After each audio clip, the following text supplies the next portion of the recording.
যে আমাদের দেশ থেকে হাজার হাজার কোটি টাকা লুটপাট করে দেশের বাইরে পাচার করে দেওয়া হচ্ছে, কিন্তু আমরা এটা দেখি না যে আমাদের প্রতি বছর ভার্সিটি থেকে মেধাবীরা দেশ থেকে ছেড়ে বিদেশে পাড়ি জমাচ্ছে, বিদেশে ওদের লাইফস্টাইলটা ক্রিয়েট করতেছে। আমার কাছে মনে হয় হাজার হাজার কোটি টাকা পাচার থেকে মেধা পাচার আরো বেশি ভয়ঙ্কর।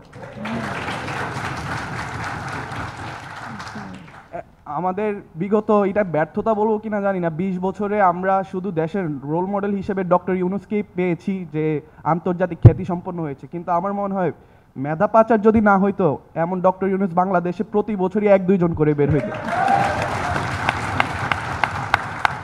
তো আমি প্রধান উপদেষ্টা এবং উপদেষ্টা মণ্ডলী এবং যারা পলিসি মেকার আছে তাদের কাছে আমি আবেদন জানাবো যে আমাদের গ্র্যাজুয়েশন কমপ্লিট করার পর যারা বিদেশে পোস্ট গ্র্যাজুয়েশন এবং পিএইচডি করতে যায় তারা যাতে দেশে ফিরে আসে, এবং এই কারণে হচ্ছে আমাদের বুয়েট সহ ঢাকা ভার্সিটি সহ আমাদের ভার্সিটিগুলির র্যাঙ্কিং ওয়ার্ল্ড ওয়াইড বাড়ছে না। এটার একটা বিগ পার্সেন্টেজ হচ্ছে আমরা আমাদের পোস্ট গ্র্যাজুয়েটেড স্টুডেন্টদেরকে দেশে ফিরাইতে পারছি কিনা। আমি প্রধান উপদেষ্টার কাছে একটু